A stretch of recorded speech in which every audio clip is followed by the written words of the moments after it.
Magandang araw sa lahat ng mga nanonood, sa mga vloggers na kasama natin ngayon.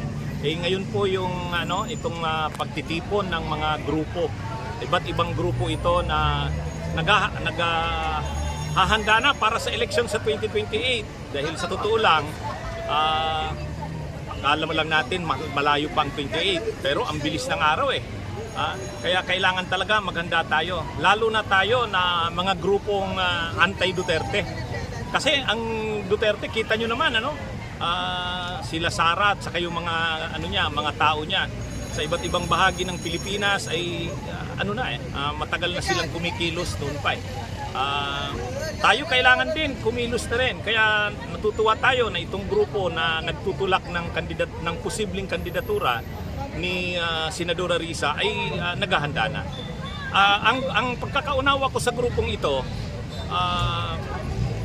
isa lang ito sa mga posibilidad ng mga pwedeng lumaban kay Sara. Marami naman may mga nagtutulak kay Leni, may nagtutulak kay Risa, may nagtutulak kay Bam. Sa parte ng administrasyon, nag-iisip din sila kung sino ang pwedeng imanok laban kay Sara.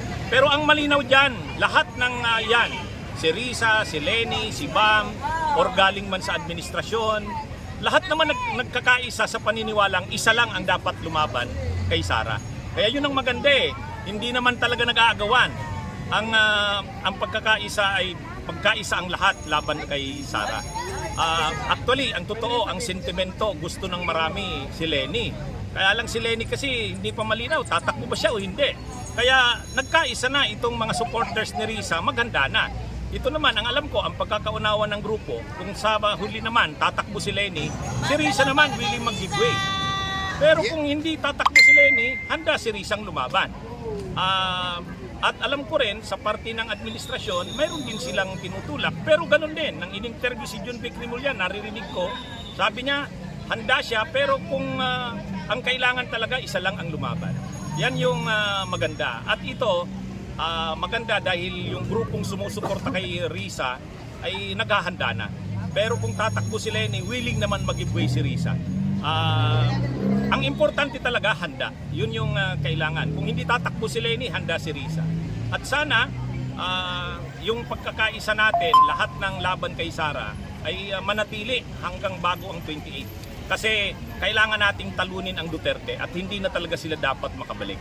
Ang maganda naman ito, yun na nga, ang sabi ko, nagkakaisa naman lahat. Lahat naman nagsasabi na kailangan isa lang ang lumaban.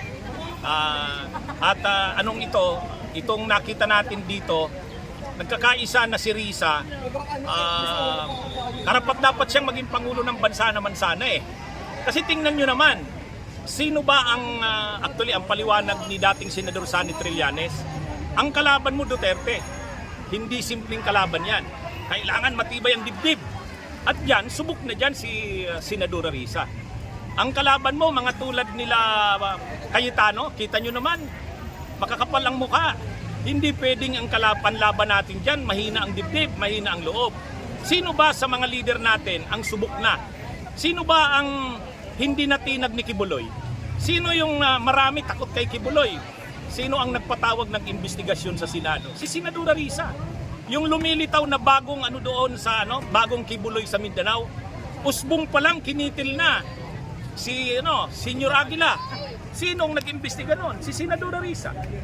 Si Duterte, nung nag-appear si Digong sa Senado, sino yung matapang na kumumpronta kay Duterte? Si Senadora Risa.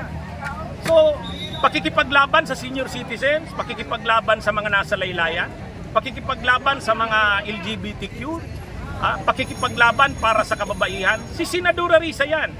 Sa totoo lang, walang makikipagtalo.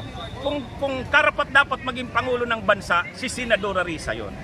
Kaya lang, ang problema tayo ang hindi handa Kasi mas marami sa atin nag-iisip, Ruben Padilla, Marcoleta, tingnan nyo kung anong klase ang bansa natin dahil sa ganyan.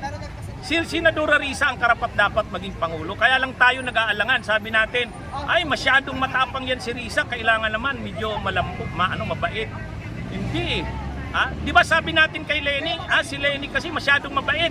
Ano ba talaga? Ay kailangan natin matapang? Si Risa yun. Kailangan natin yung nakikipaglaban sa mga nasa laylayan? Si Risa yun. Sino ang lumalaban sa mga human traffickers na tulad ni Kibuloy. Si Risa yun. So bakit hindi pa si Risa ang suportahan natin? Dahil lang tayo ay hindi handa.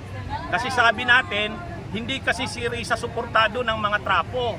Hindi kasi siya suportado ng mga big business o oligarkiya.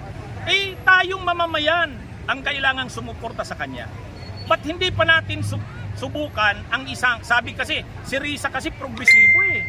Oh, hindi pa naman natin nasusubok sa Pilipinas ang magkaroon ng isang pangulong progresibo. Bakit hindi natin subukan? Ang trapo, nasubok na natin yan. Iba-ibang shades ng trapo, nasubok na natin. Di ba? Oh, nasubok na natin ang trapo na ekonomista umano. Oh, si Gloria, saan tayo dinala?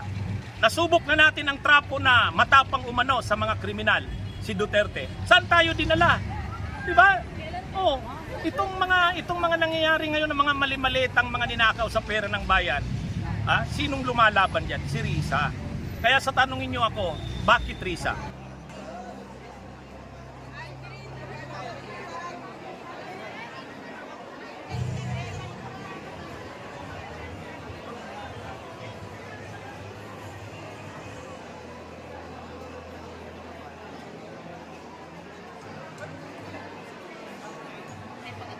From Cavite. Cavite from Palawan. Amo aking teacher.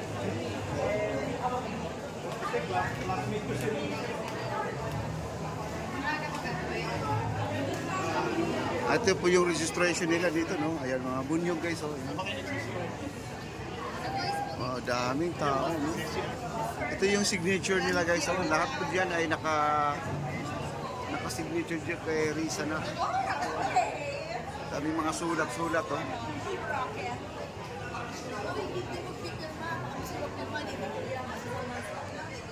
Ito po yung entrance na at nasa loob na lahat ng tao.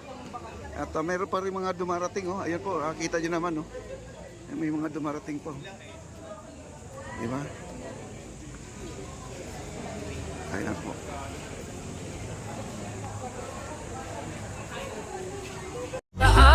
Give me